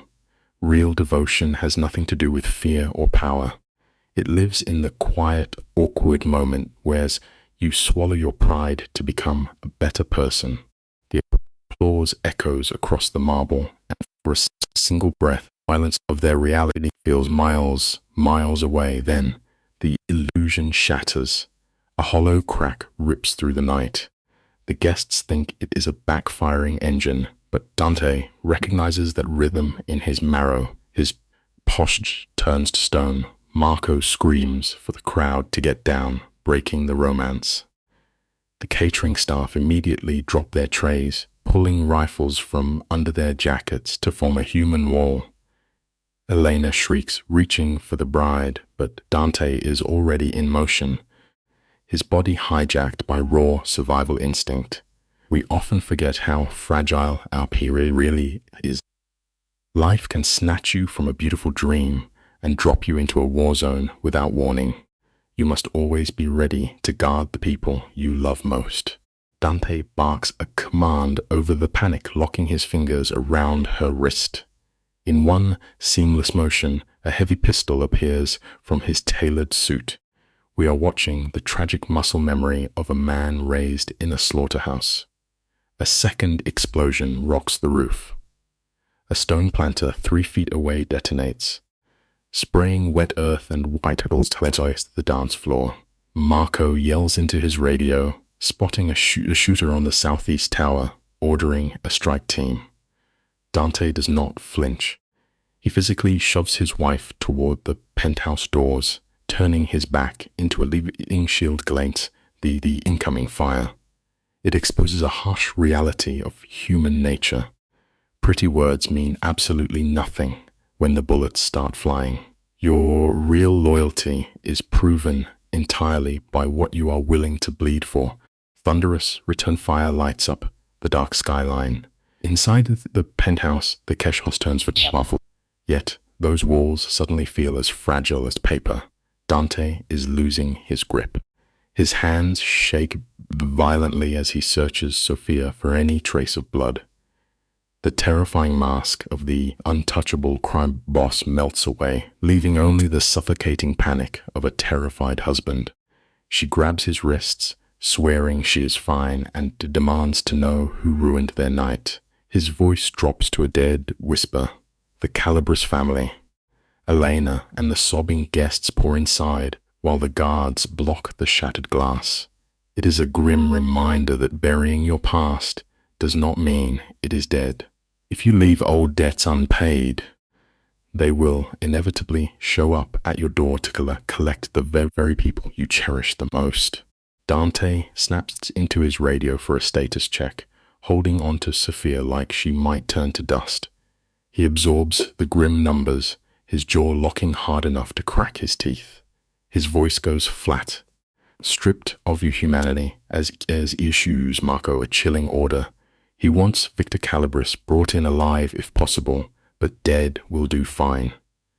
Pulling the plastic from his ear, he looks at his bride, and the ruthless kingpin crumbles into a guilty wreck.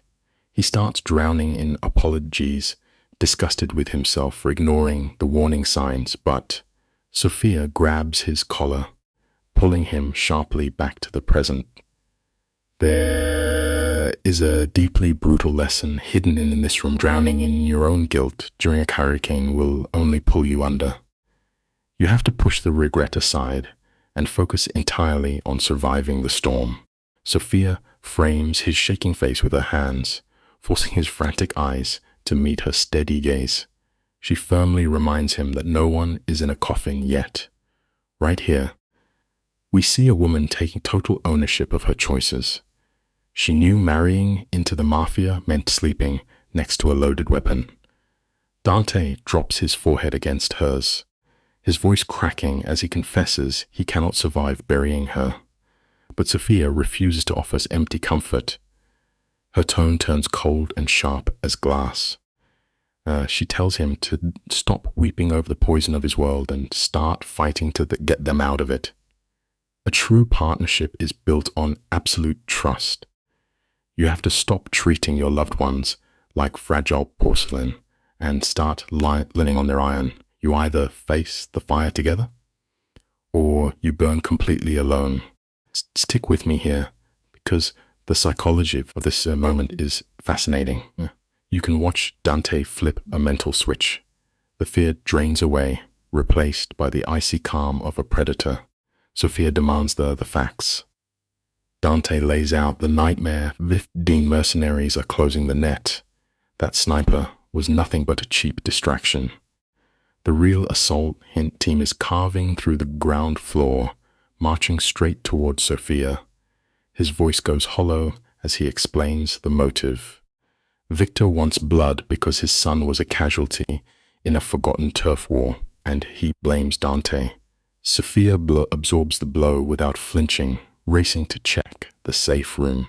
Never forget the ripple effect of your choices. The past is a patient hunter, and eventually, the ghosts always find your address. Sophia verifies the inner circle is sealed. She looks dead in the eye, asking the terrifying question, what is the plan? When the squad breaches this room, Dante proudly declares they will never make it up the stairs. It is the classic arrogance of a king who thinks his castle is invincible. Right on cue, the lights die. Absolute darkness. Seconds later, the generators kick in, flooding the walls with a sickly red glare. In that window of blindness, the wolves slipped inside. Shattering glass echoes down the hall, followed by heavy boots. Gunfire vibrates through the floorboards. Dante shoves Sophia into the shadows of a back bedroom, shielding her with his chest. Arrogance is a quiet killer. The exact second you assume you are untouchable, your enemy kicks down your door. The air inside this room is choking them. Dante falls into a toxic pattern, ordering Sophia to hide and run if he drops. But she rejects this role of the helpless damsel. She grabs a heavy crystal vase, her knuckles white. She tells me to say, walking out together, let me choose with you. When you find a genuine partner, you face the fire side by side. Dante stares at her, stunned by her loyalty. When the heavy door violently splinters open, three men in tactical gear the door storm the carpet. Dante moves with terrifying speed. 2 deafening cracks, and 2 soldiers drop dead. But the third ignores the crime boss, aiming his rifle straight at the bride. Target acquired. He yells into his radio. They did not come to kill the king. They came to break him by taking his queen. That mercenary never finishes his sentence. Dante shuts the threat down with chilling precision, dropping him with a single shot. Roaring for Sophia to move, Dante tears through the smoke. He grabs her arm, dragging her over the bodies as they sprint down the hallways of their own home. It is a deeply unsettling truth. The quiet sanctuary where you rest your head can become a battlefield in seconds. That is why you must always build an exit strategy. The air grows thick with panic. Over the roar of weapons, Marco screams commands as his men bleed to buy Dante time. Dante skids to a halt near the grand marble staircase. Heavy boots are thundering up the steps. They are completely boxed in. Calculating the odds in microseconds, they pivot hard, making a desperate dash toward the private study. Let us step into the study together and watch this unfold. This is the space where Sophia first found those hidden journals, the quiet proof of Dante's hidden heart. But tonight, romance is buried under panic. They lunge for the exit behind the bookshelves, inches from salvation. When the door violently erupts inward, jagged splinters and plaster dust choke the air. As the smoke thins, a ghost from the underworld steps through the wreckage. Victor Calabris, the silver-haired patriarch, stands there with dead, cold eyes, flanked by 4 enforcers raising their weapons. He smiles a cruel smile at the doomed bride and groom. The lesson here is inescapable. Our past mistakes never just fade away. They patiently wait to kick down our doors when we finally think we are safe. Dante refuses to flinch. He plants his feet firmly on the floorboards, Amy's dead center, and asks the question hanging in the room. Why ruin the wedding? Victor shatters the tense silence. His voice goes cracking under the unbearable weight of a father's agony. He screams that Dante's 23-year-old son during a birthday celebration. The cycle of violence demands a celebration stolen. Dante argues the boy was pushing illegal weapons and knew the risks. But grief is a locked door. Victor only wants blood. Dante tries to shield Sophia, but the old Don just smiles, seeing her as the ultimate prize. We must realize that revenge is a toxic poison. It only ever leaves behind empty chairs and broken families. Victor turns to Sophia, his cold smile dropping the temperature in the room. He admits he spent months watching her from the dark, waiting for her spirit to crumble. But when Dante pulled her back, she became the perfect target for his wrath. Victor raises his gun, aiming at her chest, eager to force Dante to swallow the bitter medicine of losing his family. But Sophia refuses to play the tragic victim. In a flash of defiance, she grabs a heavy crystal vase and hurls it straight at Victor's arm. It is a harsh but necessary truth. No hero is rushing in to save us. Sometimes we have to become our own rescue party. The glass strikes his arm, ruining his shot, just as Dante fires back. The ceiling shatters, and the study dissolves into absolute chaos.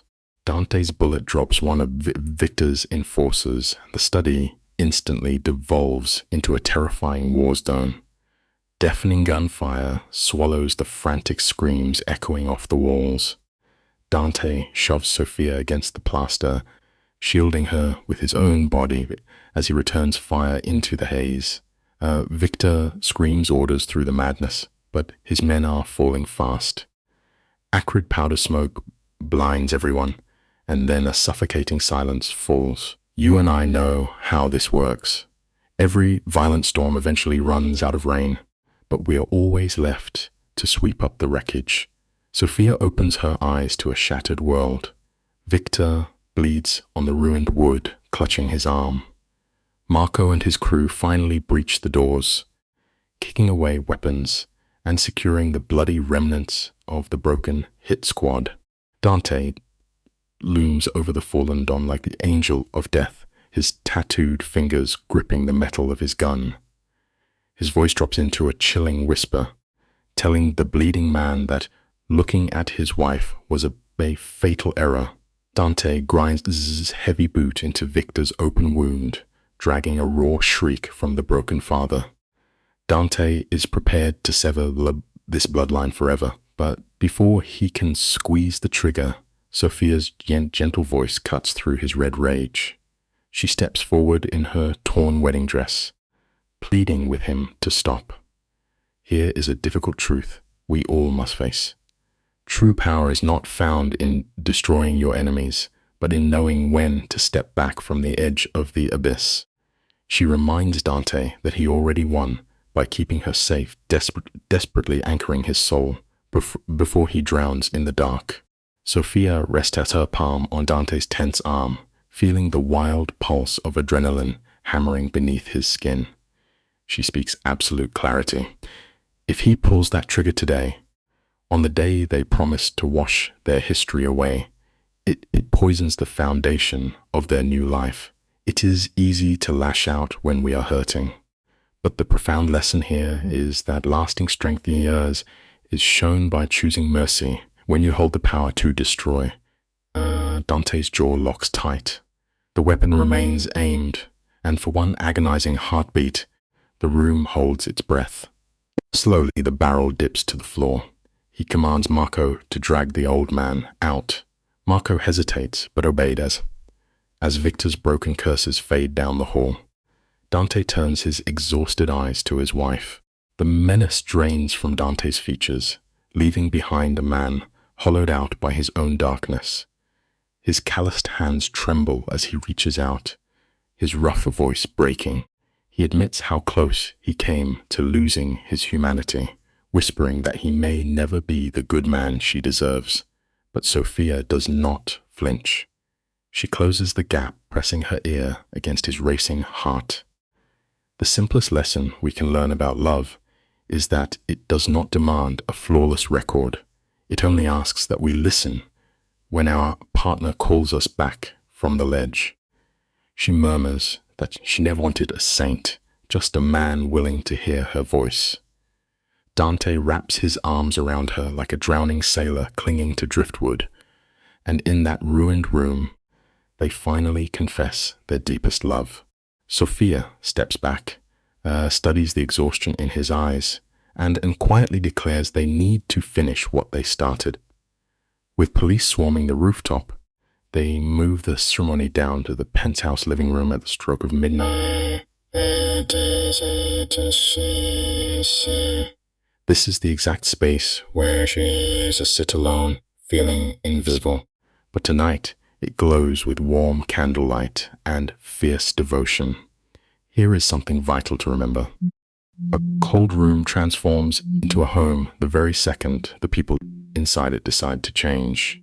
Marco stands loyally as the best man, ignoring the blood drying on his collar. Sophia stands tall in her ruined, powder-stained dress, gripping Dante's hands as the nervous officiant rushes the final vows, finally pronouncing them husband and wife. Dante does not wait for the officiant to finish before pulling Sophia against his chest. Let us be clear. This is not some flawless cinematic. Kiss is a raw, desperate collision.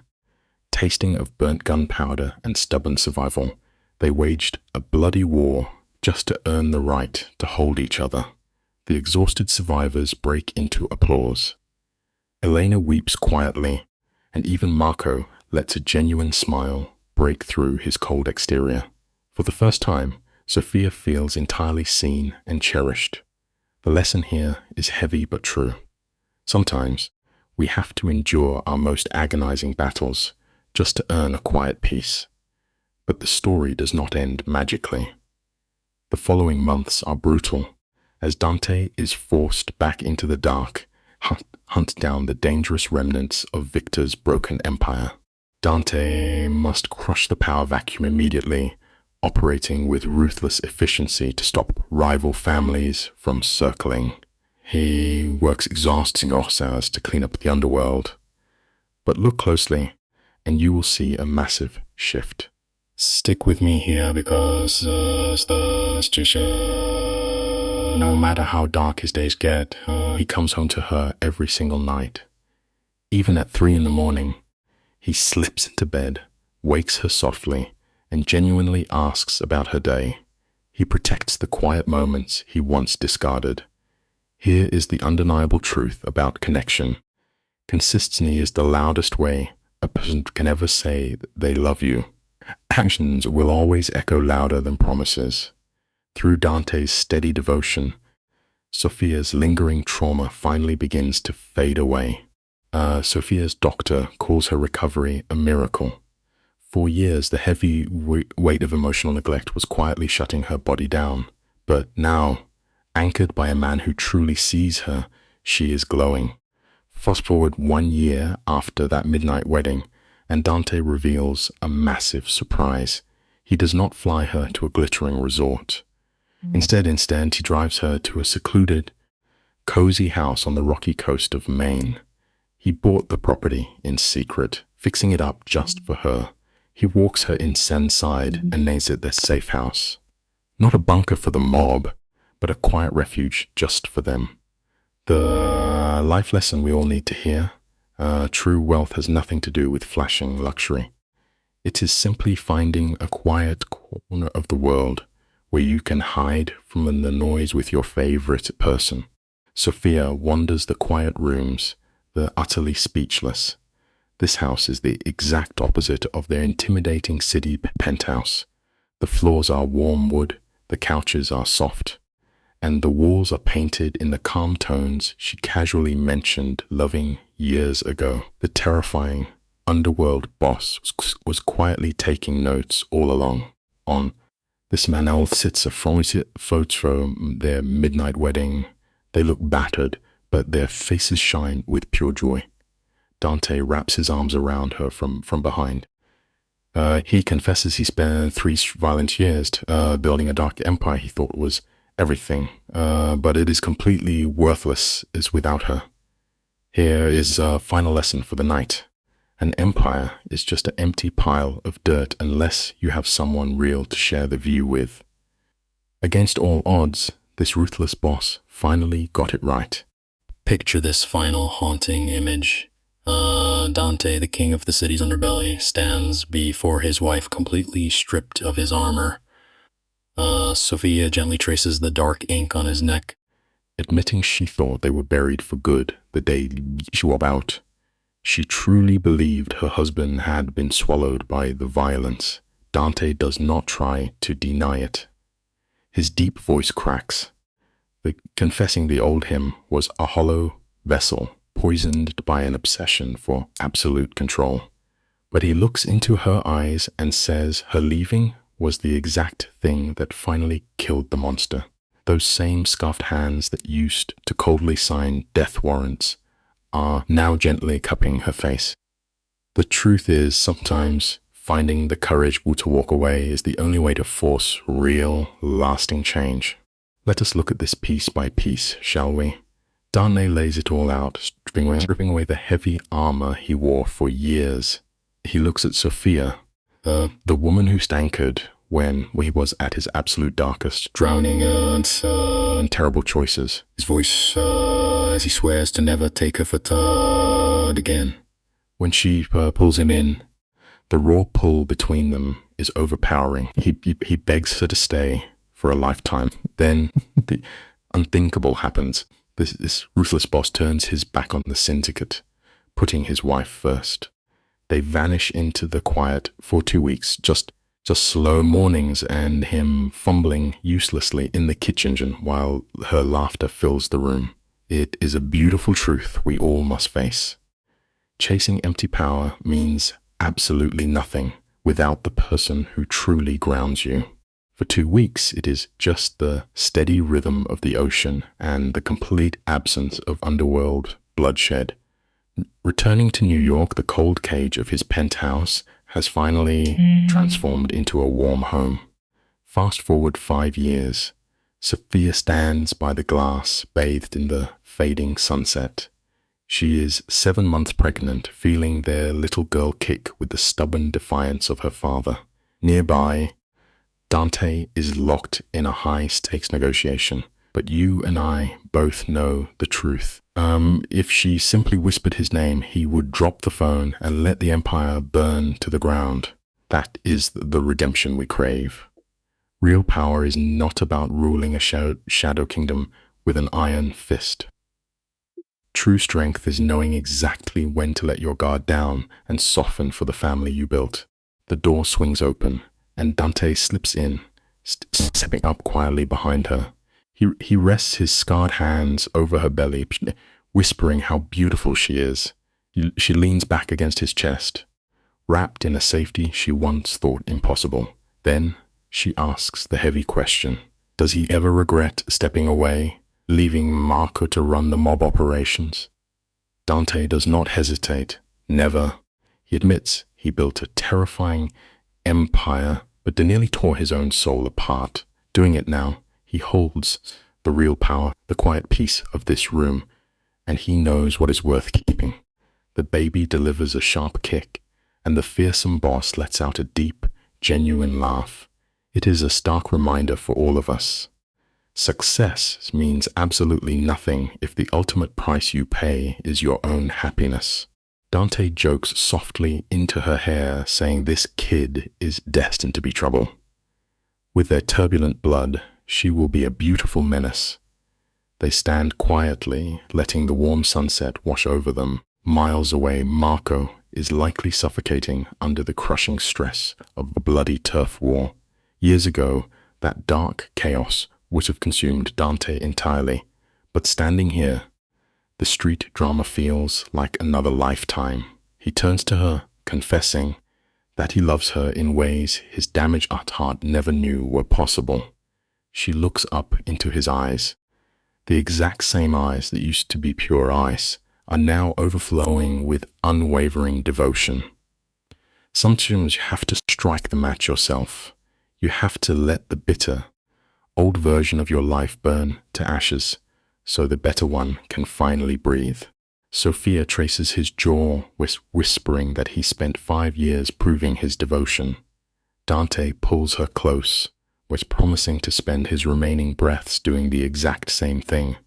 As they kiss, you can feel the heavy weight of those kept promises. The sun finally sinks, pulling the curtain down on their toxic past. These two completely shattered one another.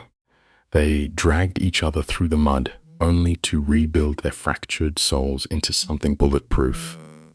It is not some flawless fairy tale, but it is real, permanent, and it is enough. That is the deepest truth we can walk away with tonight. True loyalty is not a cheap feeling that only shows up when life is easy. If you felt the weight of this journey, hit that like and subscribe button and stay with me for more Midnight Tales. This brings us back to the core truth. Love and loyalty are never passive emotions. They are a conscious choice you make every single morning, especially when your world is falling apart. You and I have probably both learned the hard way that you cannot just half-step through a meaningful connection. You either commit to the fire or you walk away. When you pick your path, give it everything you have. Do not let blind ambition hollow out your soul the way Dante almost did. Choose your people, choose your peace, and protect the ones who held your hand when you were nothing but broken glass. That closes the book on the Bellini saga for tonight. I will be right here waiting for you next time. Keep your loved ones just close and stay out there in the dark.